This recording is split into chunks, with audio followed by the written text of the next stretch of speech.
Ungwame bundu ya Kongo. Ungwame bundu ya Kongo. Ungwame bundu ya Kongo. Ungwame bundu ya Kongo.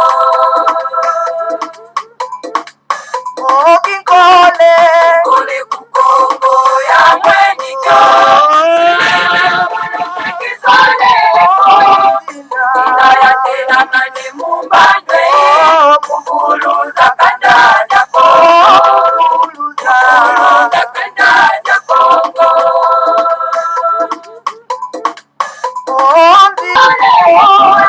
Ina ya tena mani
Matondo mingi bama batata bandeko balandi ya Congo bololo kumbwame bundu ya Congo yangwane sili kokota solo pena tuka na Equateur bama batata bandeko tala biso wana mwana ekanga ngenge mwana Equateur wana aye en tout cas lisusu na mokolo mwalelo na Congo bololo kumbwame na mongala bama batata bandeko balandi ya Congo bololo. Donc voilà, bundu dia Congo oyo eko changer l'axe ya mokili bama batata bandeko tarabiso wana en tout cas bana Equateur tosili ko yamba yango wana bama batata bandeko to koti na kati na bato na yango bama batata bandeko pona ko ningisa kumbwame bundu dia Congo et puis le grand professeur à l'université n'est-ce pas ya bozambe na biso bama batata bandeko le grand maître Nemanda Semi Lungia Congo de Makandala. En tout cas, Talabiso Atoye Lissus, en tout cas, Natonga Léo Bama Tata Bandeko. Bon, non, après-midi, à l'élo Bolimbisi. Pambate, l'élo ezali mokolo mwalumingo. Mokolo mwalumingo, mokolo mwayenga, mokolo mwa dimanche na molokota ya bapaya. Ah, dimanche, c'est ça mokolo monene. Ah oui. Ah oui ndeko na ngai bambuta dimanche eza mokolo monene pona ba oyo babunga nzela pona nini babunga nzela mais parce que tout simplement parce que bakolo baye pa na biso balobi obo yebi mokolo mwa yenga ezali mokolo oyo nzambe apemaki mais nzambe soko apemi eza likama te mais tandis que na nzambe ya bakoko na biso le Seigneur à Congo il a payé magate. Azali omnipotent, omniprésent, omniscient, donc akoki kopema te mais so apemi mais bikira mona nyonso tu esili. Et tandis que les colons, pendant qu'on dormit, biso kolalisa biso pongi ya babebe ndenge fe Tshisekedi Bwamulumba lobaki. Donc, je peux abanda kolalisa bato bien sûr bapongi ya babebe. Alors donc, bango balobi te mokolo mwa yenga ezali mokolo oyo Nzambe apemaki. Pona nini asali mokolo motoba mobimba, alors mokolo mwa yenga nde mokolo ya apemaki.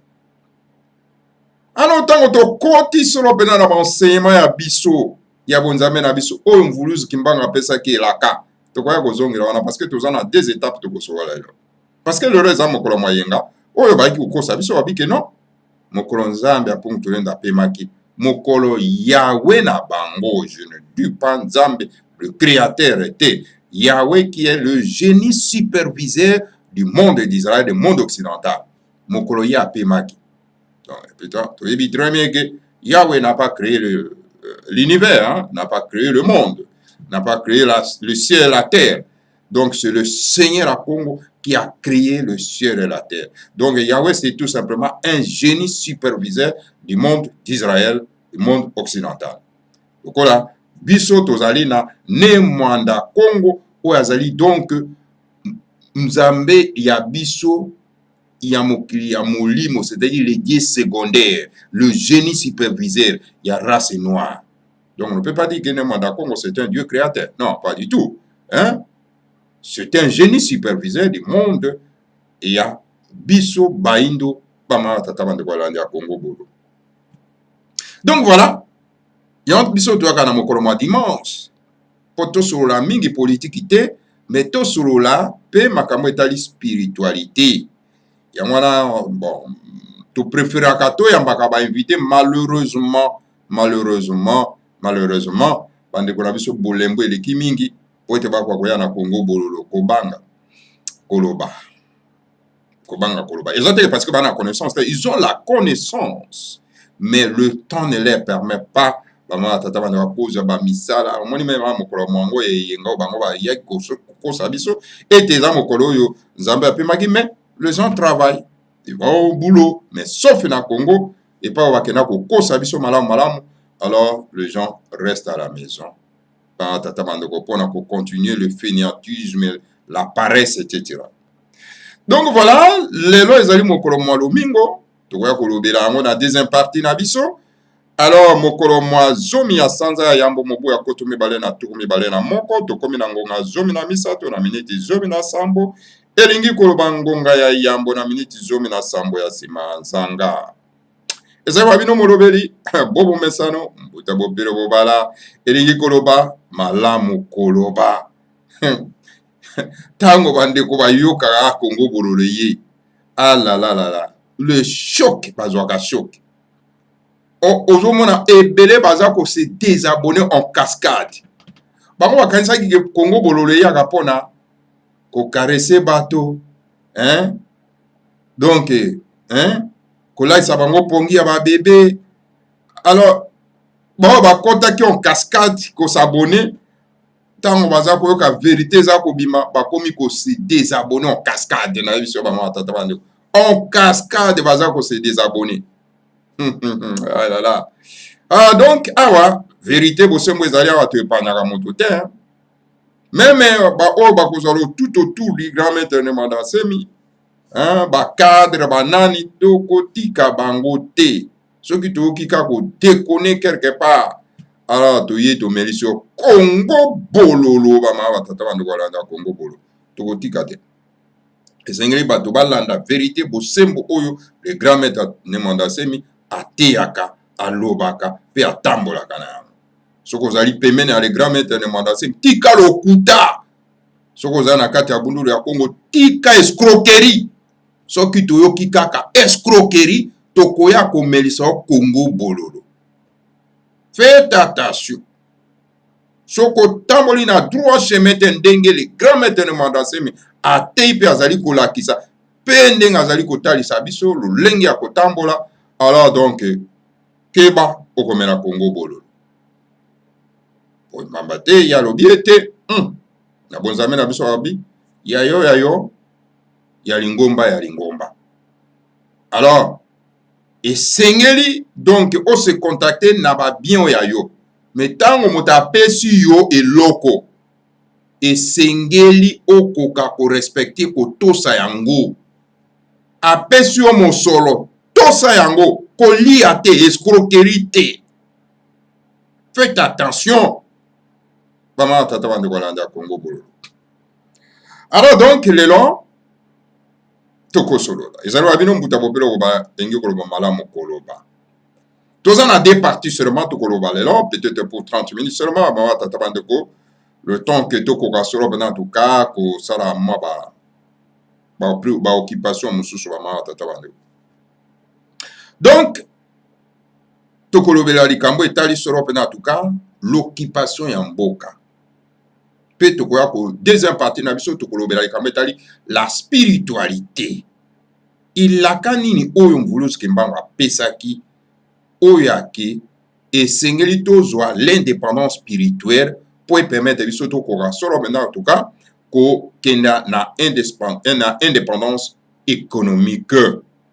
Pourquoi l'indépendance spirituelle est très nécessaire, hein, pour que eko komema biso solo pendant l'indépendance politique et économique. Tokomekana kotala yango bama tata bande kolanda na deuxième partie na biso parce que le zamo koloma eyenga o ba ikola sa biso pongi esengeli siko biso toyaka na mateya pona kolamusa baimboka oyo basinteresaka kolanda Congo bololo. Alors première partie na biso l'occupation ya mboka. Nous avons toujours dit que le pays est occupé par la minorité Tutsi, Rwandais, Ougandais, Tanzaniens et Burundais. Tolobi yango tango iso. Bama tata bande kolanda ya Congo bolo. Toza kolobondire que toza kolobate. Et le grand maître de Mandase m'a toujours dit ça maintes reprises bama tata bande. Bato bazana matoyi olie bayoka on dirait que baza koyoka te, bakamati ba coton batie na matoyi. Un pays occupé jusqu'à la sommet de l'État. Un pays occupé jusqu'à l'armée. Armée où ils allaient occuper, jamais qu'on gagner guerre. Pas du tout. Et les politiciens, oyo bazo ko kenda ko signaka ba deal. Na ba pays oyo ezotinda ba émissaire na bango na ba gens na bango na kati ya armée na biso. Donc toko gagner guerre absolument rien. Peut toko contrôler donc économie na bisoté, richesse na bisoté. Lorsque vous avez un pays riche, potentiellement riche, na sous-sol, na nyonso, et sengeli boza na armée forte, où il empêcher donc le vol, et quoi que ça, les manakati ramboko na biso, où il respecter donc bradage, il y a ba richesse na biso ma tatabanda. Talamboka lokola Rwanda. Mboka lokola Rwanda, eza na coltan te, eza na manganèse te, eza na richesse ya sous-sol te, mais tala kende na Rwanda, baza na usine ya transformation, n'est-ce pas, ya coltan. Ya coltan.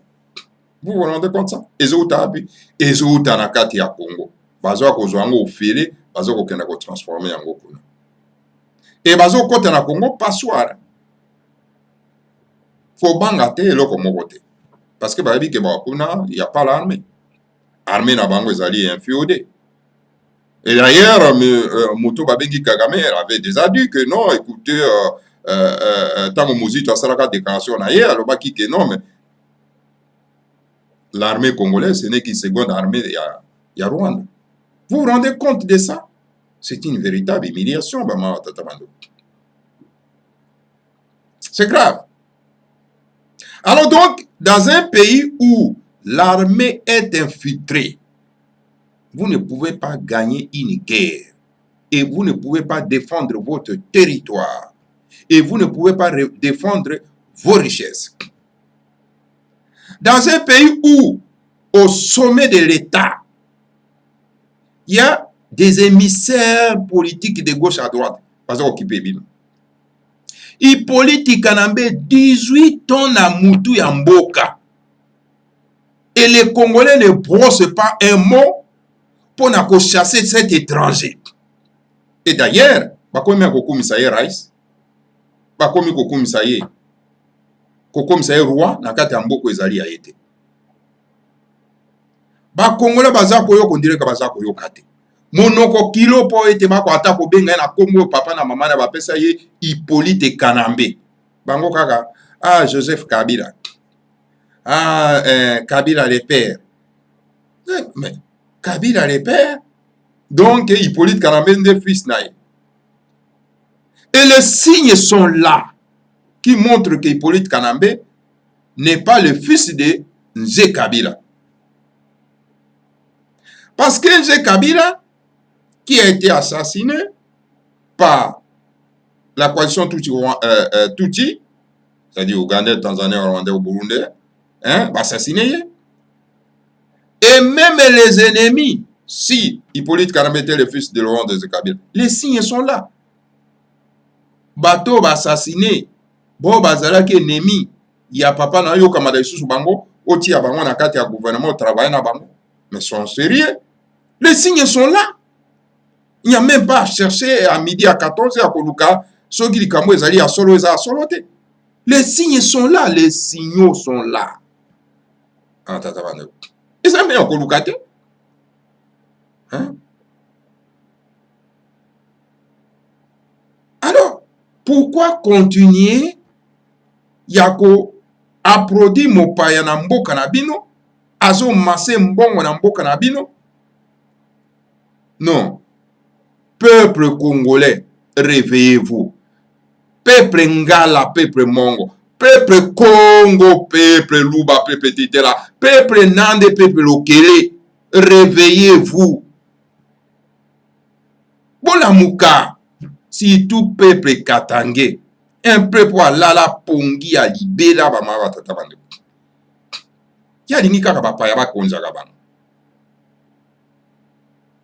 Tanandeka baza kokumisa Moïse Katumbi Soriano.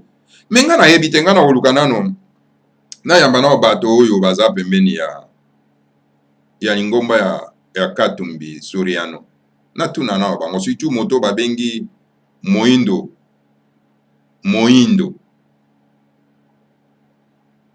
Député o Moindo nga na yaza na lingomba ya nani ya Katumbi. Tokoloba te oyo nani oyo prostitué oyo na kombo ya Kalombo alias Francis. C'est un prostitué. Tokoloba kutu na yete. Bango bazo kokende pa ya Moïse Katumbi ko soutenir pour être apposé candidat comme président de la République en 2023. Est-ce que baye bakate Katumbi alias donc Katumbi na kombo na Soriano ba ebite ke azako donc azana qualité te ya kokoma président de la République na katambo. Parce que mobekoli konzi na biso longwa kala elobaka toujours que pour comme président de la République esengeli papa no azala congolais, mama pa azala congolaise. Sikoyo na miracle nini bino yo Moindo député Moindo. Boza okenda kokota kune pa Soriano pour vous soutenir comme président de la République. Na miracle nini. Donc vous êtes tous des traîtres comme ça. Des traîtres de la nation, de la patrie. Hein? Donc, Moïse Katumbi Soriano doit rester là-bas pour faire des business. Commerce naïe. C'est tout. Akoki koleka nesika wanate asa la politique ite pour ezali epai na ete asa la politique. Et c'est pas net. Quoi ça politique te? Parce que son père azali Mouyouda, maman azali zambienne, donc azali na qualité te akoko ma président de la République. Bon siko bino okenda ko kota na lingomba na yebo soutenir pour être ma ponami en 2023 akwa koma mokonzi na kati ya mo. Ça c'est vraiment pourri, hein, vraiment la na mitu ya Bangala, ya Mongo, ya Congo, hein, ya ba Luba, ya ba Tetela, ba tata bande. Ça ne va pas là. Ça ne va pas. Tolobi ke mboka ezali occupé et koki jamais kosala politique ya koluka bosomi ya bana mboka ya Congo po ete kwa kotambola malamu. Omoni ba occupant mosala na bango nini? Baye na kati ya mboka, donc babebisi économie, babebisi éducation, babebisi moyen de transport, babebisi donc ba infrastructure nyonso tout ya mboka. Alors comme ça, pour que bakwa ko régner na kati ya mboka, ba pauvrir bandeko na biso. C'est ça la politique ya ba occupant. Tolobi chaque fois wake mboka soki ezali occupé na niveau ya mapinga, vous ne pouvez pas gagner ni guerre. Na kotangela bino lelo ba officier rwandais oyo baza na kati ya mapinga na biso. Siko botala mboka ya ndenge wana ezali occupé na ba officier ya bapaya. Siko boko gagner guerre ndenge nini? Sécurité kozala mboka ndenge nini? Totangela no bino kombo ya ba généraux bazana ya bapaya bazana kati ya armée na mapinga ya Congo. Général Tango Fort a se surnommé Tango Fort. Tango azaki pa na ye parce que azande kwa Museveni. Tango azaki pa na ye, il s'appelait Tango Faible. A comme pa na biso parce que akuti bitula a se surnommé Tango Fort.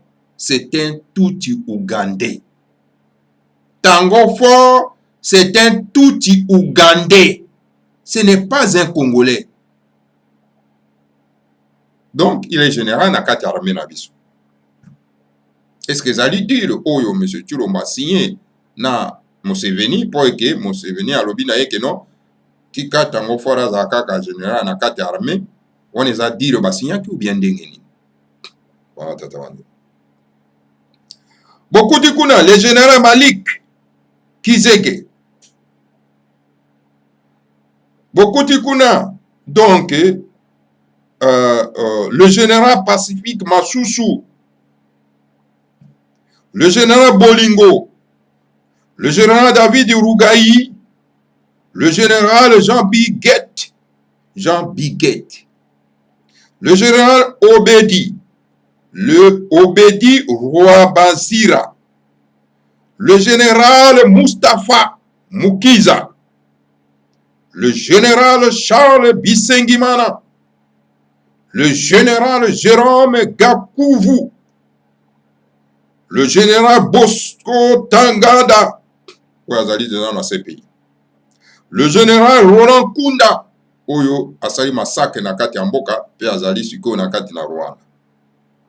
Le colonel Bonane, le colonel Makenga, le colonel Kamanzi, le colonel Munyarugero, le colonel Moindo François, le colonel Zéro Bravo François, le colonel Rouo Ribere, le colonel Gizondo Eli, le colonel Badiri Jonas, le colonel Birori Benjamin, le colonel Bisogo Venas, le colonel Wilson, le colonel Mounyakazi, lieutenant-colonel Moucho Claude, lieutenant-colonel Innocent, lieutenant-colonel Kaboudi, lieutenant-colonel Mbisamaza, lieutenant-colonel Nimbizi, et plusieurs major, plusieurs capitaines, lieutenants, sous-lieutenants, bongo na bongo bama tata bande wala da Congo bolo to sukana no wana parce que ngongeza mola été. Donc la liste est longue. Tala siko boye bisangai bango tu wana ba Rwandais, ba commandant Raos, un Zambien naturalisé belge, ils sont na kati armée mais oyo mboka ya ndenge nini? Si vous voyez bisanga bitumbani no bino boko bunda po ete boko ko gagner na ba voisin na bino. Bitumbani boko bunda po boko gagner na ba voisin na bino. Et quand lorsque nous disons que nous sommes occupés, C'est ça des preuves qui montrent que nous sommes sous occupation. Il y a cette minorité Tutsi.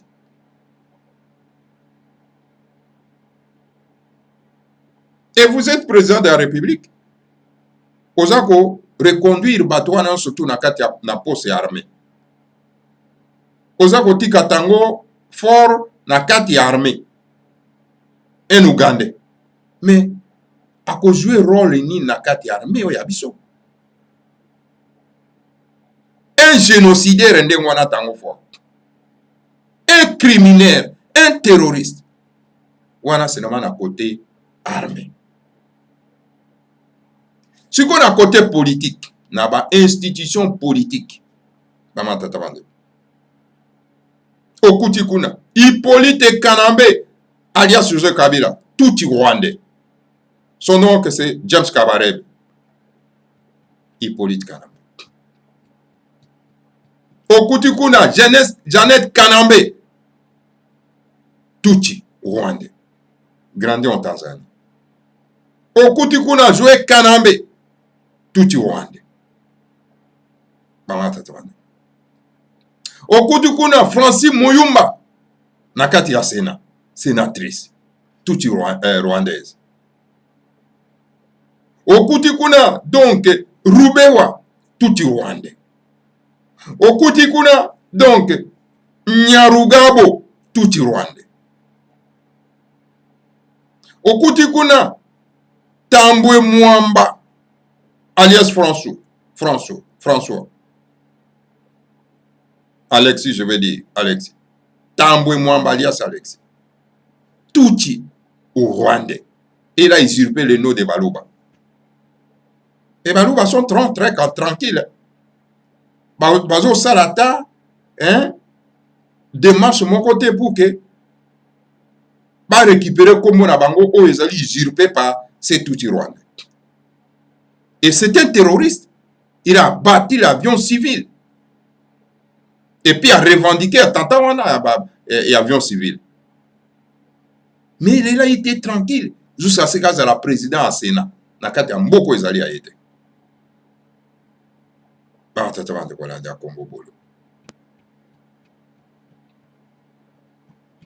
beaucoup de bango bazali et belé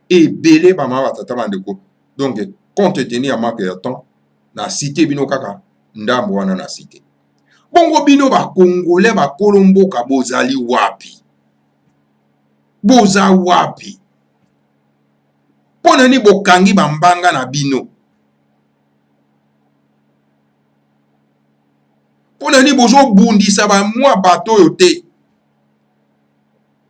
Et le grand maître ne mandasse matere ma po bundisa bato yo. Oh! Ba congolais nde ba komi ko telemela le grand maître ne mandasse. Ba faux notable ba Congo, les notables inféodés volés miyibi. Ba fenia ba paresse, ba ngonde ba telemela ko outrage au chef de l'État. Nous ne sommes pas d'accord avec les mandansemi. Parce que bazana peva ya wongo. Mais pourquoi vous êtes notable?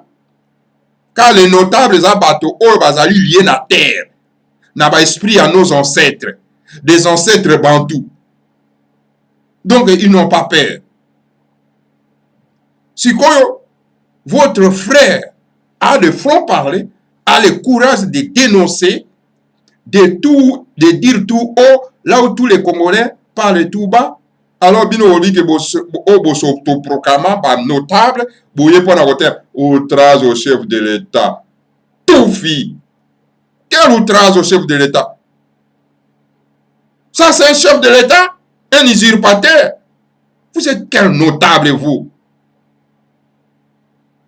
Vous êtes le maudit des notables maudits. Des notables maudits que vous êtes. Donc, voilà, maman, watata bandeko. Un peu présent en Gouya. Au lieu, battre maba produire,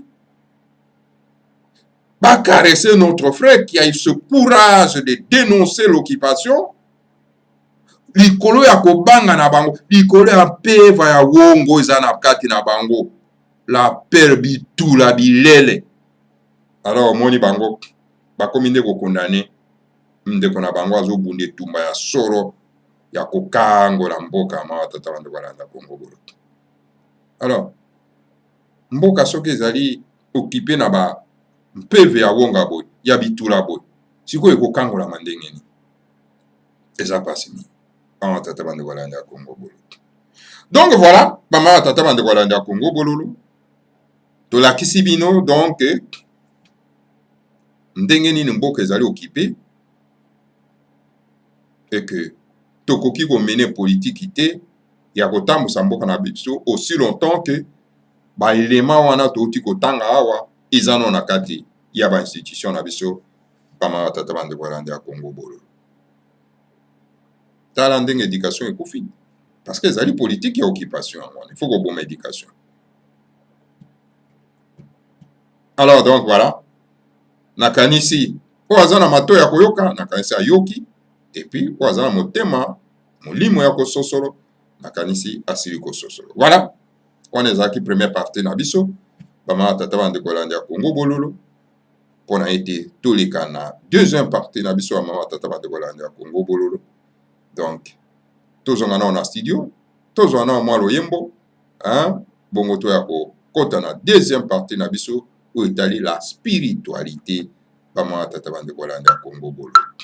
Matondo mingi tolanda loyembo balanga nzembo batia biso loyembo Congo iya menti siya tubana tata ilivyo ya sajili ya ungena bantoto musingu kyamewa ilivyo ya sajili ya ungena bantoto musingu kyamewa Congo iya menti siya tubana tata ilivyo ya sajili ya ungena bantoto musingu kyamewa ilivyo ya sajili ya ungena bantoto musingu kyamewa Samuangi tukulu Mukongo ya menti Mungizila Kazolele Kokomono ya Kokomo Mukongo ya mewa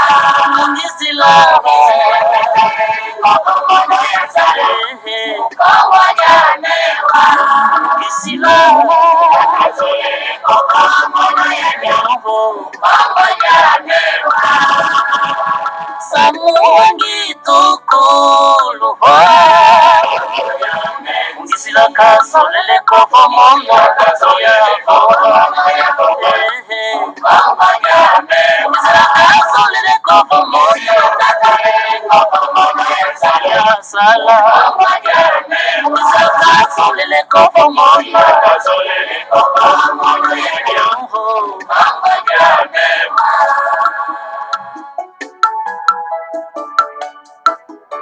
Zenza wasisa ntiani Waisa mutiane Ukafu Solanga baika Ukafunga mama Solanga baika Zenza wasisa ntiani Ukafuna mama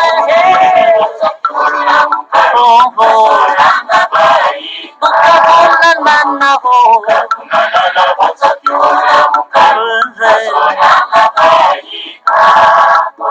Samuangi tukulu Mukongo ya menti Mungizila Kazolele kokomono ya kokomo Mukongo ya mewa Mungizila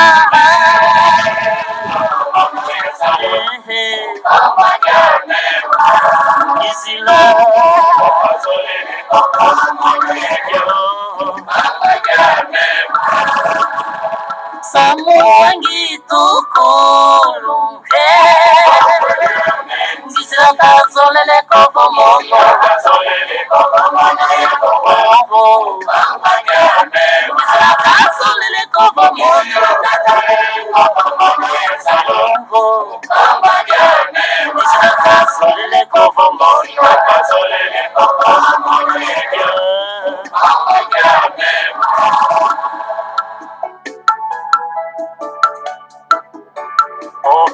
mu mazulu tutale osamuha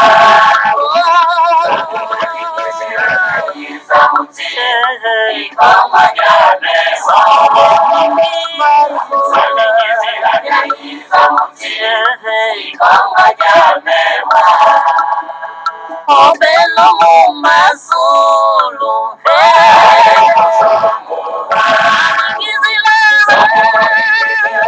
Iza mutie ikoma jane Wabingizira Iza mutie ikoma jane Samu wangitukulu Mukombo ya meti Mungizila Nakazolele kokomona ya kokoho Kamba nyame Mungizila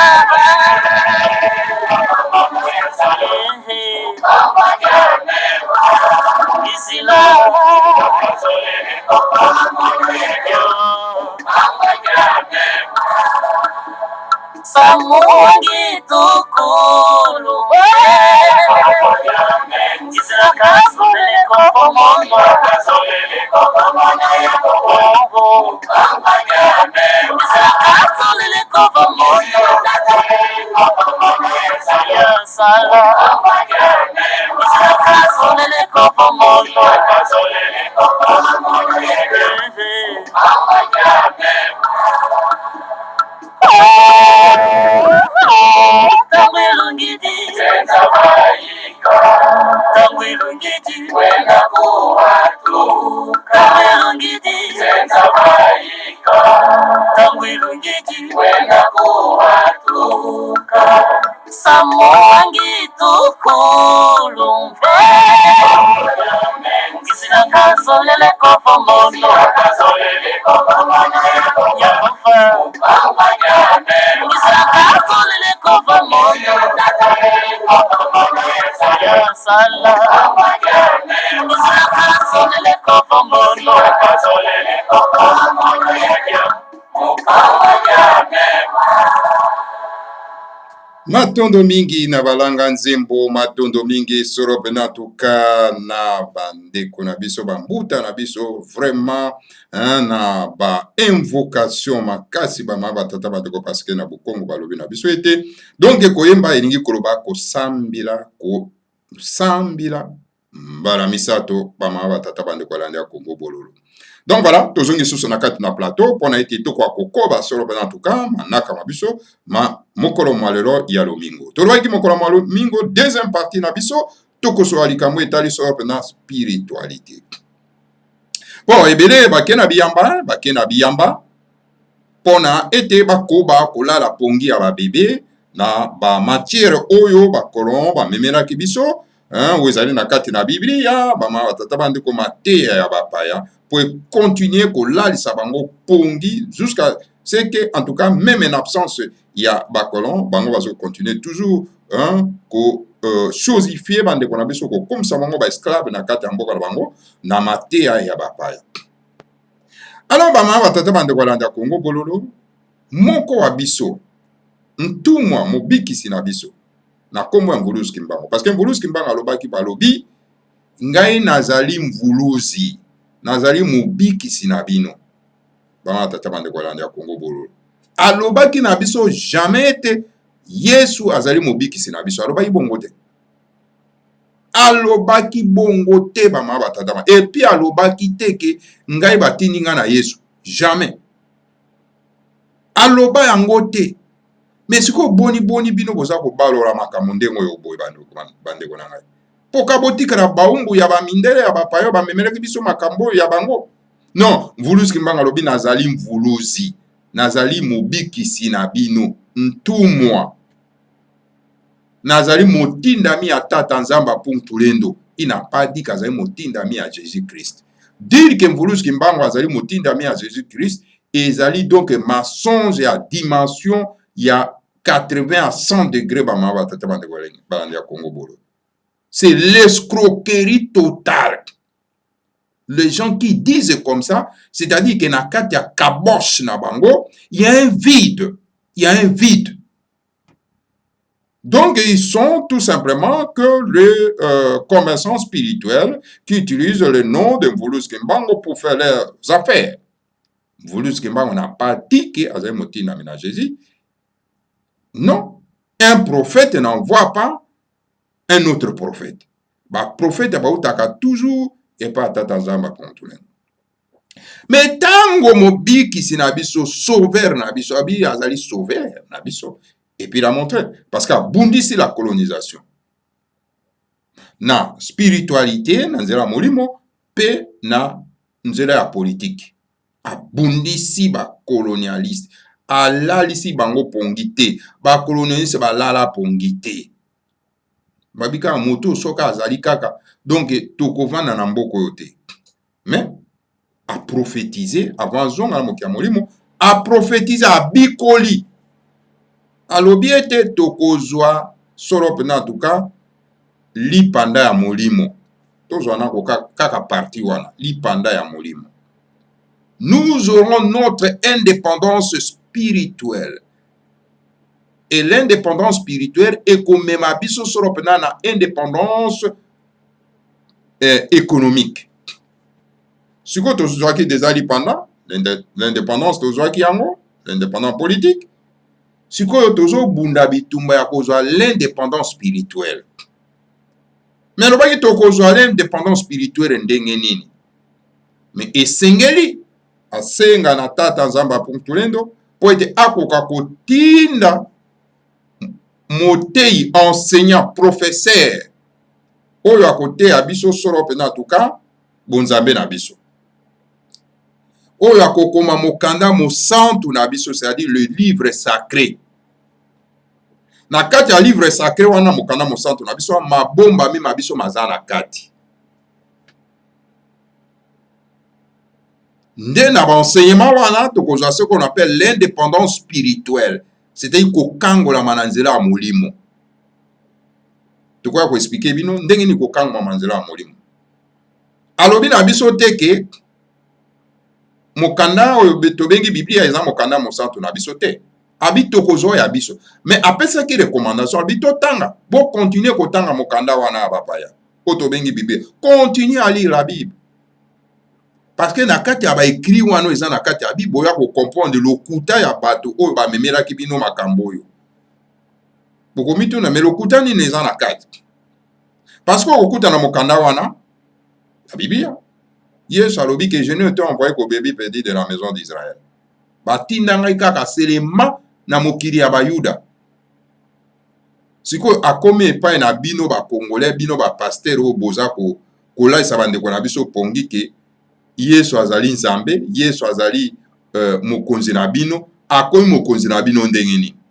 Pendant que ye moko na bomo ya lobi ke ngai batina nga pona ba congolais te, pona baluba, pona bangala te, pona ba pona banande te, pona ba kongo te. Te. Nga batina nga selema kaka na ba pato ba bungi na ndako na Israël. Siko boye bisangai bino ba pasteur koza na Congo. Bino ba binzambinza mboyo boza koloba ete Yesu azali mokonzi na bino na miracle ni na lolingi no mote boza ko finga prophète ya bato. Hein? Bon mote boza ko sumuka sans que boko koyeba ou bien boza koyeba mais ba passer na bino ba yebi mais kasi bazo sa na loma parce que pour na bango c'est l'argent mabonza et comme même compétition ba ma batata bande compétition. Hein? Yango na Mvulus Kimbangu apesa ki recommandation wana totanga mokanda po to yeba lokuta bato amemela kibiso. Na mokanda wana otanga na Deutéronome chapitre 12. Na mokanda wana bapa ya bengi Biblia. Alors belobi ana ke non, écoutez, Yahweh na bango. Alobi yango. Alobi okoki kosambela nzambe na bapa ya te. Moto nyonso tu oyo akoya mpona koteya yo bonzambe oyo bakoko no bayebaki te. Moto wana koyoka ete. Soki moto wango akoinsiste po ateya yo makambo wana, zwa mabanga bamba yesu koboma eboma mpona nini koboma parce que alinga bungisa yo na nzela ya bakoko na yo, na matambe ya bakoko na yo. Abungisa yo. Siko ba pasteur wana ba pasteur Gefa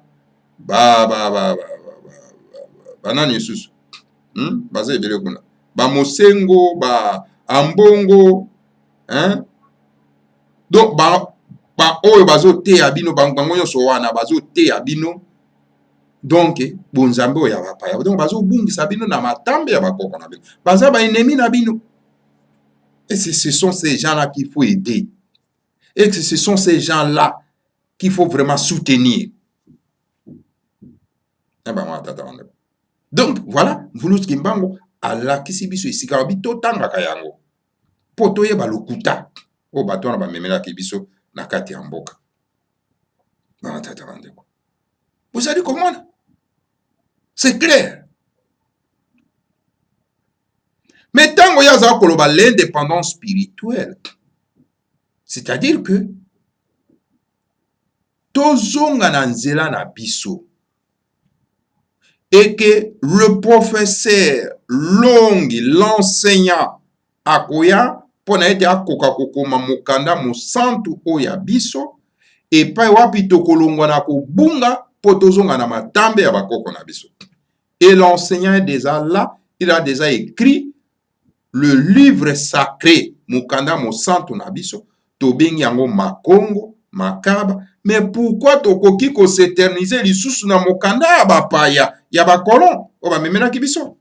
Parce que Léopold alobaki na ba missionnaire na lobi ke non bokei kuna te pona kote ya bango bonzambe pamba te bango bayebi bonzambe na bayebi bonzambe depuis bakoko na bango bayebi ko boma ezali mabe ko yibeza mabe ko sala songolo pakala ikobo ezali mabe bino lukaka kabamwa mboso ya verset biblique oyo ekosunga bino pona ete bakwa kolala pongi pona ete to continuer koyiba po to tonga métropole na biso bama batata bande bongo soko kuti ba pasteur wana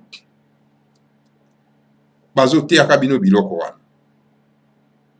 engolo bake bango mpe bakomi bakolo noir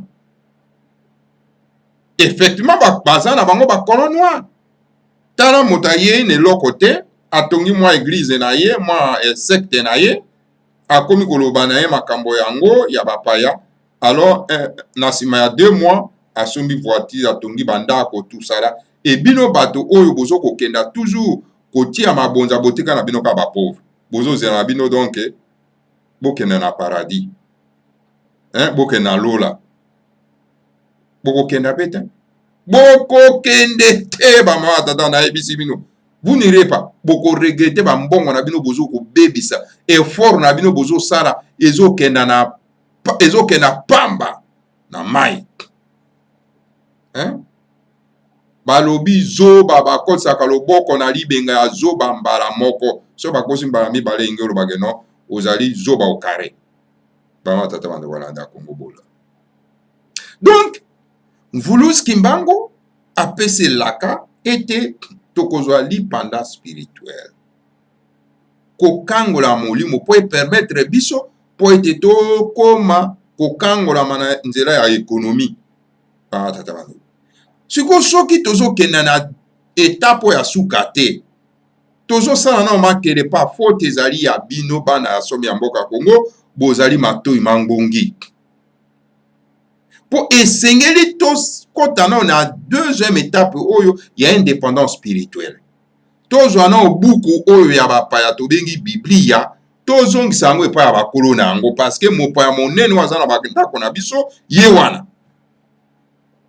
mopaya wana azosala ete bamabota na biso ekoma tetu bamabota na biso ekoma na boyebi te bamama na biso bakoma bana misala ya ba pasteur charlatan wana alors bayeba donc ba principe moraux alors donc ezali kama monene esengeli biso tosala effort wana ya kozwa mopaya monene wana tobengi biblia tozongisa ye epai ya bakolo na ye ye nde moto aza koretarde biso l'indépendance économique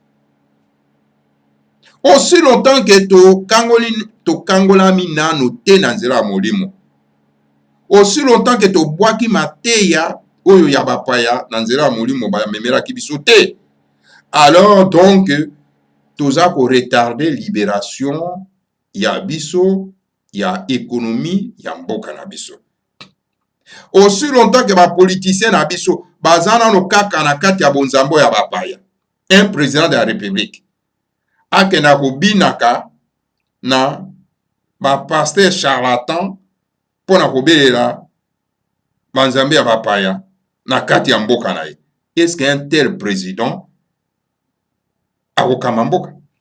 D'abord aza nano ya kokangolama te na nzela ya molimo. Un tel président, est-ce qu'azali prophétisé par Mboulouz Kimbangu? Non, pas du tout.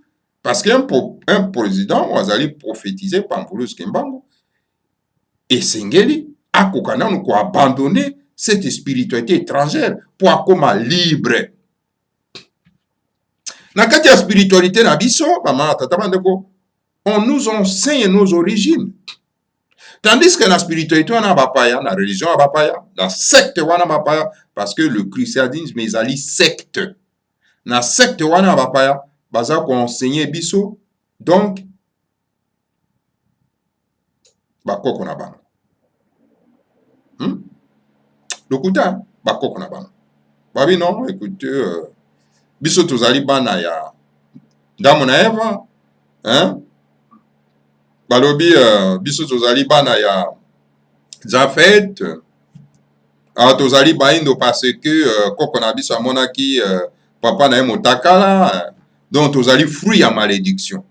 Une telle religion, une telle pensée qui vous enseigne l'humiliation, qui vous enseigne les complexes d'infériorité. Est-ce que c'est une bonne religion? Oyo goiko vanda na kati ba mata tabando. Ngai tango na vanda ka bona yoka ka bato wana balobaka makambo wana.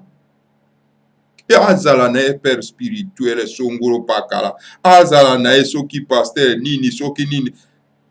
Epesaka ngai kanda lokola na explosé ba mata tabando. Pona ni bandeko na biso bakoki ko continuer conseiller une spiritualité ya ko rendre bandeko na biso un complexe d'infériorité.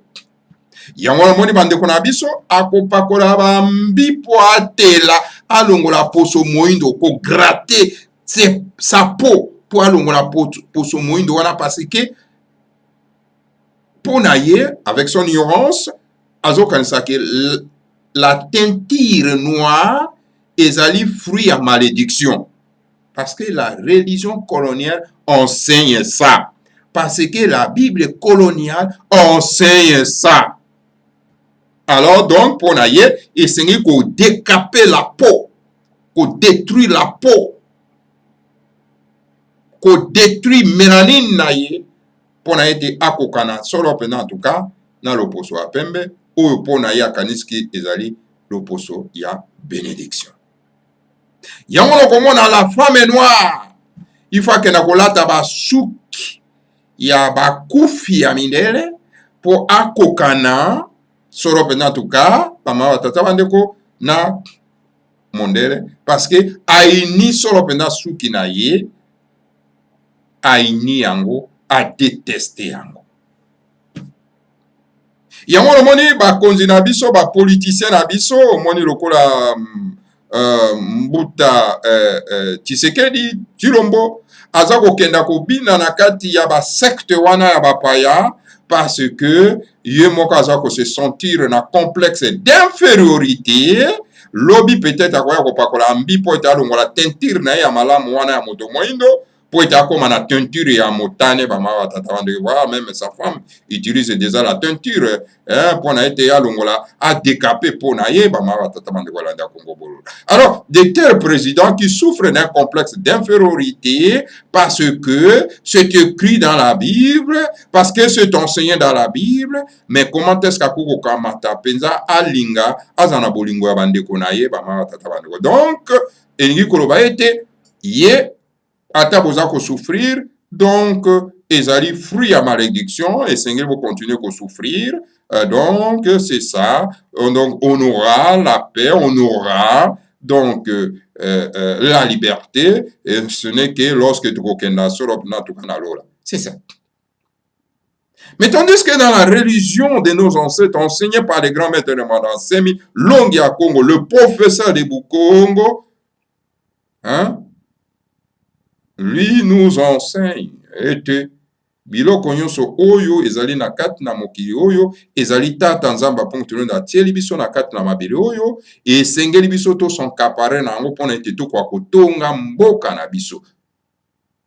Ezali te ndenge na mokanda bapaya bate biso babike no ekute biloko nyonso tu ekotikala biso nyonso tu tokokende na lola. Yango nakomona bato lokola batambo alias Eliezer avec son enseignement bidon et inféodé, il dit que non, moni bandeko ndeko songola kei donc tozali na mboko oyo na mokili kaka mobimbo biloko nyonso tu ekotikala parce qu'il a cet enseignement la colonial.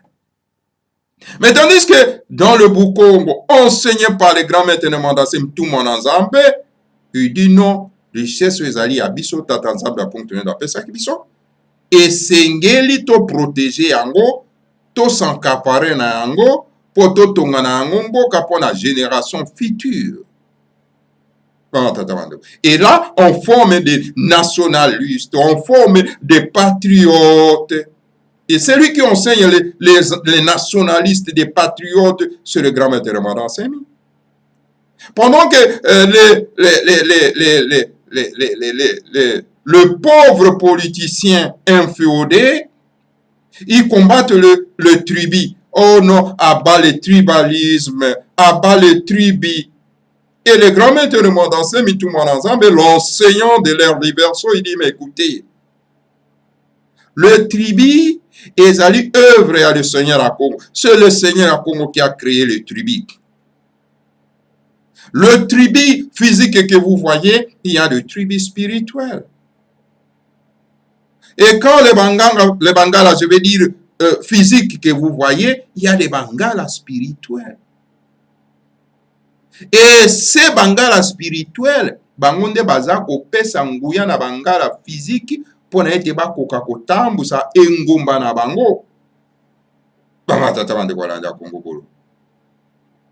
Et c'est pour cette raison, le Congo, la République démocratique du Congo, ce n'est pas la création de nos ancêtres, ni il y a le Seigneur à Congo, c'est la création des colons marchands d'esclaves. Donc nos ancêtres n'ont pas créé la République démocratique du Congo, ils ont créé donc les Bakongo, ils ont créé les Bangala, ils ont créé les Baluba, ils ont créé les Banande, les Balokele, et Batetela, Bongo na Bongo. Voilà. Donc ce sont des frontières naturelles. Eh bien, peu importe, ce sont les colonialistes qui ont créé donc cet ensemble qu'on appelle la République démocratique du Congo. Ok. Bon débarras. Mais comme c'était une union forcée, on peut les transformer en union d'amour. Donc, parce que tango bakolo ba créaki sur open espace wana, bakoko na biso balingaki te esenge boko bakoyeba yango bakoko na biso babundaki baboyaki yango bamosusu bakei na bazoi na mokili ya molimo na baémotion na bacrise cardiaque bamatata bandeko wana parce que baboyaki lisanga wana c'était par la force, par le fouet. Mais alors étant que les êtres humains, on peut les transformer donc en mariage d'amour. Mais comme on ne transforme pas donc ces mariages forcés en mariage d'amour, alors à ce moment-là, et c'est donc l'autonomie, il y a chaque province et c'est-à-dire que quand on a un système, il y a fédéralisme et chaque province est comme un État autonome. Donc, un État fédéré, la carte fédération, il y a la République fédérale du Congo. Pourquoi perdons-nous le temps? Il y a le Congo uni, le Congo uni, donc un Congo fort. Ça n'a pas un sens, maman, tatabado. Parce que 60 ans après, donc, on n'avance pas. On fait que tourner en rond. On s'entretue. soki bangala baye na pouvoir bakomi koboma bao mosusu baza kosopose. Alors baswahili baye bakomi koboma bao baza kosopose, baluba baye, bakongo baye, donc oyo akoya, donc aza koprivilégier donc libota na ye. Alors mieux vaut pour que tokoka ko avancer, donc tokoka ko comme ça yango, donc un fédéralisme. Donc tozongi na esiko tobandaki koloba matata bandeko. Donc l'indépendance spirituelle est très important dans la vie. Parce que moto monde a kozwa confiance na ye. Akotika ko décaper ba po na ye, akotika ko lula suki ya bato mususu ba mama batata bandeko. Hein? Akoyeba ko protéger terre na ye, mabele na ye, mai na ye, zamba na ye, biloko na ye ba mama batata bandeko balanda komobolo. Akoyeba ko célébrer bakoko na ye, pe akoyeba ko protéger ces cimetières là où il enterre ses morts. Parce que spiritualité ba pa yebi si biso obi non laisser les morts enterrer entre eux, hein? Comment on dit un de konanga, hein? Tika ba kufi akuna bango na bango kuna. C'est-à-dire que quand vous allez enterrer votre frère, vous l'abandonnez. C'est ça. Mais tandis que vous ne voyez pas na bango, mais les cimetières sont bien garnis, bien protégés. La propriété absolue.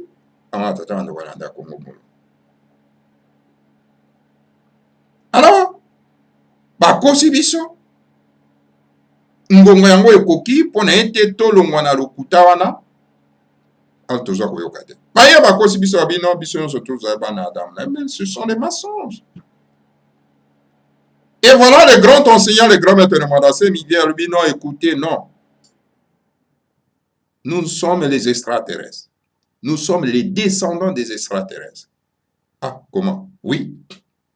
Bakoko na biso ya yambo bauti na planète Kakongo. Ndekoza wala nanga?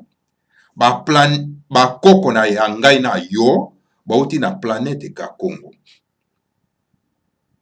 Donc, nos premiers ancêtres, ils s'appellent Nenzala Pandu na Mama Kengelo Fuma. Ce sont nos ancêtres.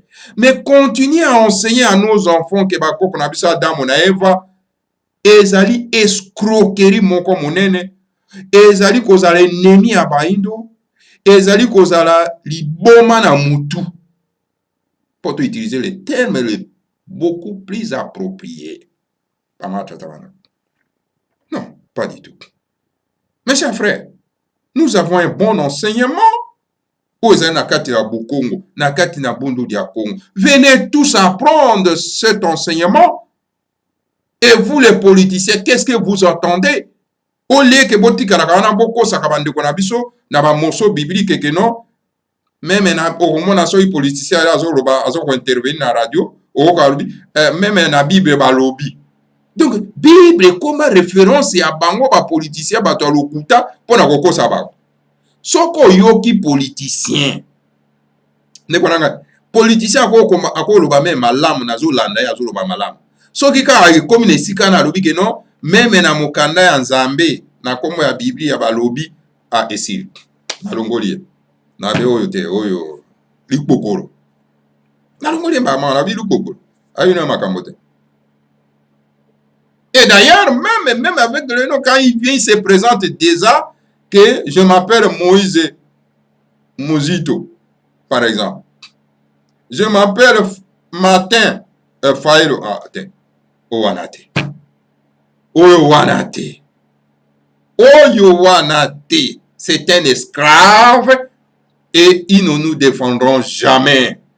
Alors, donnez-lui le pouvoir, c'est vraiment ko pesa yenguya ko kenda ko teka biso na bapa ya mama tata bando. Soko yoki kaka un leader politique. Azoye pa na yo alobi ke komo na ye Jean-Pierre Bemba. Jean-Pierre. Honoré. Rwanda. Non, ce sont les esclaves. Koyoka bango te. ce sont les esclaves. Kopesa bango bokonzi elingi koloba ete bopesi bango nguya po ete bakeda koteka bino na bapaya. Parce qu'ils ne vous défendront pas, ce sont des esclaves. Parce que l'esclave ne se bat pas pour ses esclaves, pour que bakwa kobima na captivité au bazanango. Ce n'est qu'un esclave libéré, libre, qui peut se battre pour ses frères esclaves, pour na libérer ba. Mais alors, ce qu'on yoki kaka un leader politique aye, tanga manika ka présentation, ne mwanda semi. Ah, mon frère, ça c'est un leader politique indépendant. Oya kangolama. Et okomi kolanda ye. Tango yo zo koyoka aza koloba, azo kopesa proverbe, toujours na lokota ya bakoko na ye. Oh, en tout cas, ça c'est un vrai leader. Parce que aza na kati ya zale ya bakoko na biso. Mais yo koyoka un leader aye, aza koloba makambo, i azo kenda kopesa adage, exemple, ya ba écrivain ya bapaya. O Socrate alobaki. O Descartes alobaki. Ate. Mais on loba na aza intellectuel ete. Totangaka po tofungola bongo, mais tango tozonge pa na biso, tolatisi yango elamba ya makambo na biso wa mama batata bando kolanda Kongo bolo. Okoya isusu ko citer lokola un perroquet,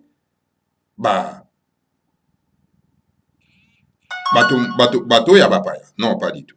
Yamona, donc, etolobi, l'indépendance spirituelle, yangonde ezali ko déterminer biso po tozwa indépendance économique. Aussi longtemps que tozwi nano indépendance spirituelle te, et kozana biso passeport koka kokota na indépendance économique. Alors, bateau bazo pesa biso retard po ete toko kokota soro pena na troisième étape. Et la dernière, pour na ete toko ka soro pena kozwa li pendant na biso, ezali soro pena en tout cas, pasteur charlatan. Parce que objectif na bango ezali mbongo, mabonza. Bakoki koya conseiller bino, mais objectif na bango ezali nano mabonza. Bakoki kolobaka pa sepelisa monoko, kasi étape na bango penza ya suka ezali mabonza. Nde siko bazalaka penza na plaisir. Bama tata bando.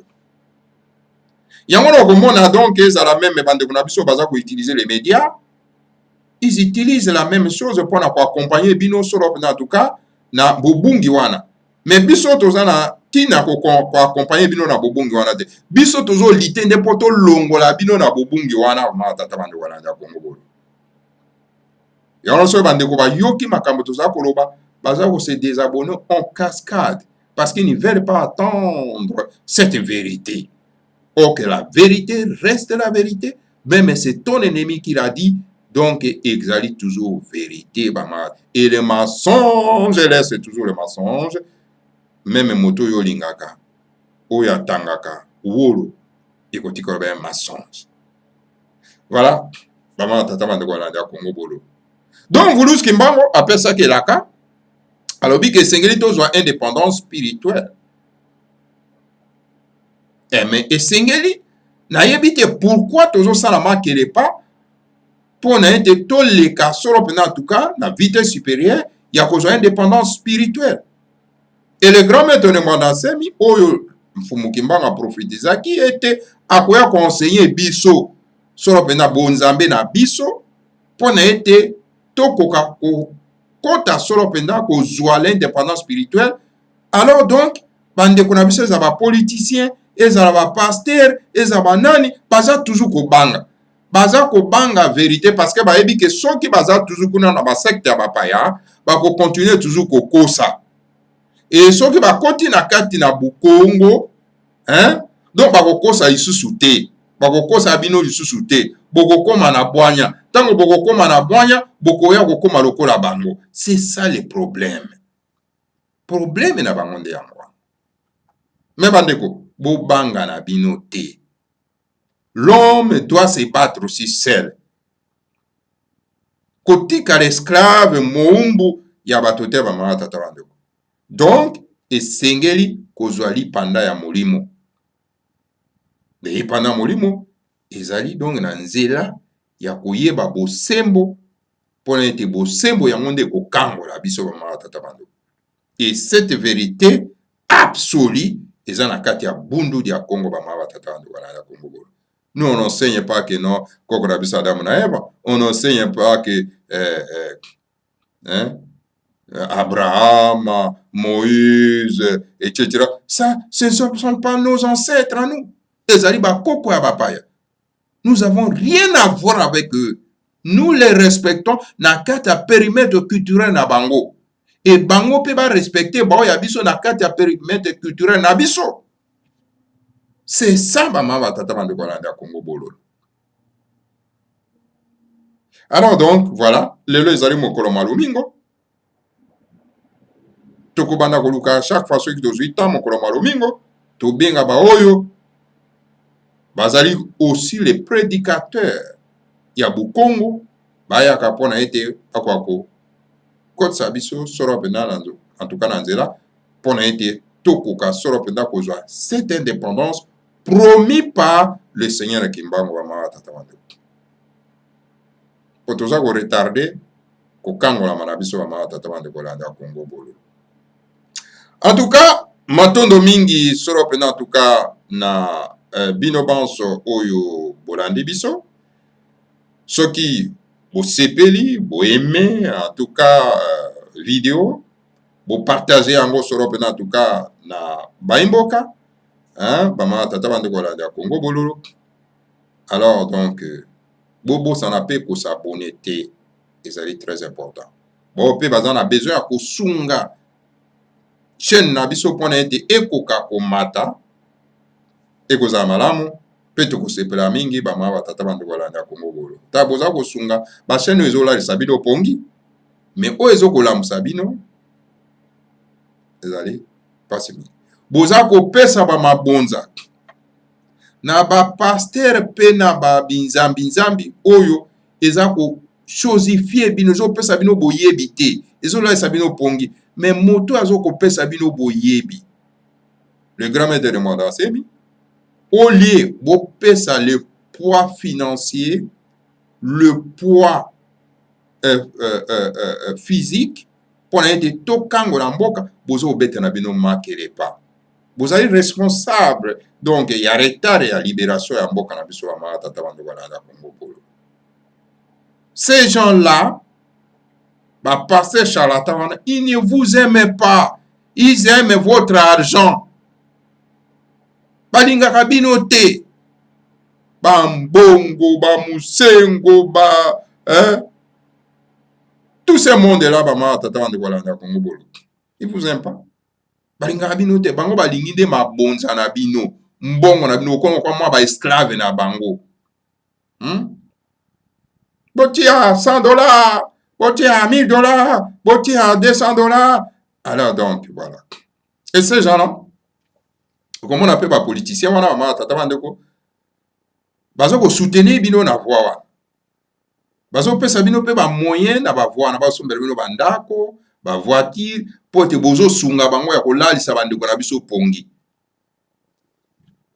Mais là où baza ko pesa bino connaissance okomona bazo combattre tala ndenge bundu de Congo ezali combati par tous ces mêmes politiciens charlatans baza na Congo parce que ba yebi que non écoutez c'est un professeur ya Bukongo aza ko pesa bato wana boyebi alors bazo fungola miso alors donc alors quoi bazo fungola miso eza danger pona bango kaka ndenge moko ndenge mvuluski mbango azalaki na bomoi tango za ko enseigner baimboka likambo etali lipanda ba mama tata bandeko ba mindelo bandai ko konza biso ba belge bandai ko konza biso bandai ko mona mfumu kimbango un danger pona bango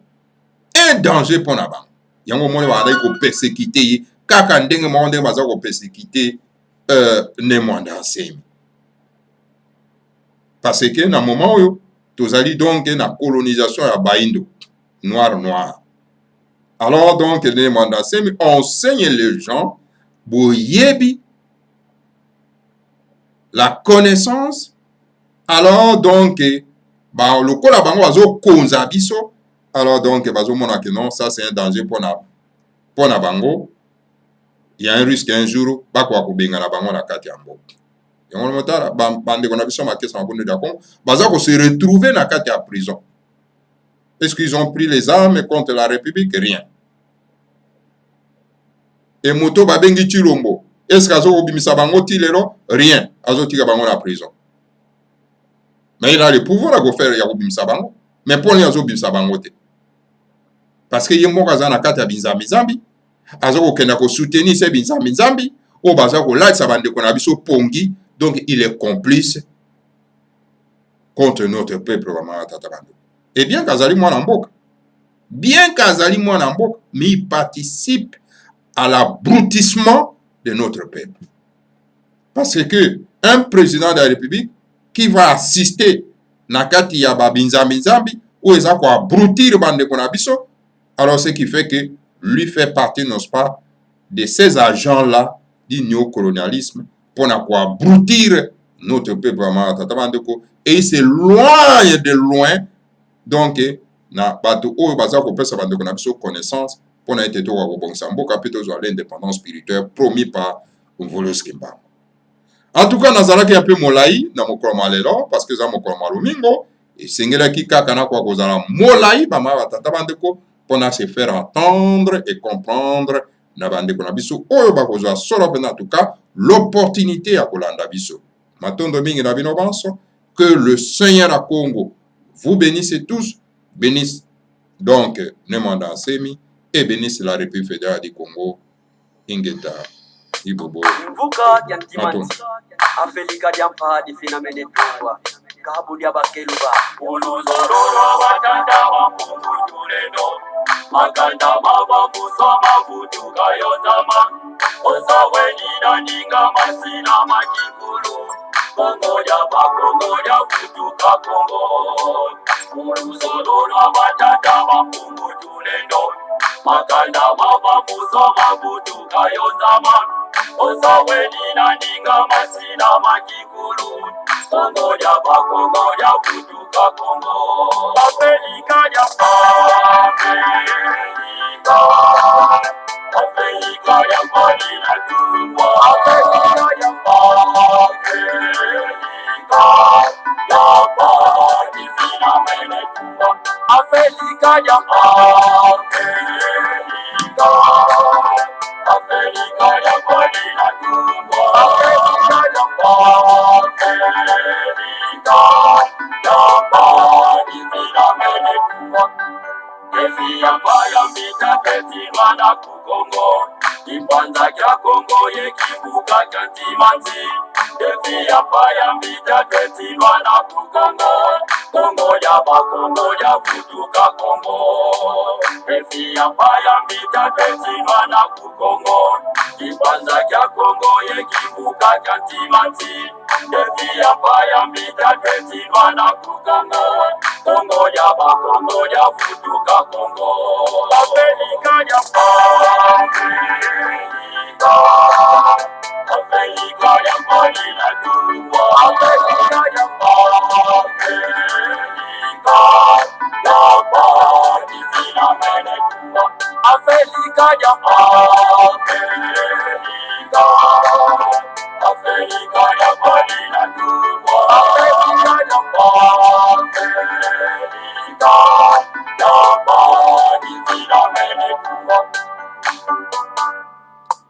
Zakuzakuna tatuza zosina katulwa Uluzolola batata bakungu tulendo Sikumi azoneza kwanza zinatungwa Yefuka na mukifuka jantimati Zakuzakuna tatuza zosina katulwa Mulusoro la barcada mampumu tulenon. Sikumina zone za kwanza zinatungwa. Yevuka na ukivuka katimati. Afrika ya Afrika. Afrika ya mbali na tungwa. Afrika ya Afrika. Ya mbali zina mene tungwa. Afrika ya Afrika. Afrika ya mbali na tungwa. Afrika ya Afrika. Ya mbali zina mene tungwa. Siku minazole za kwanza zinatungwa.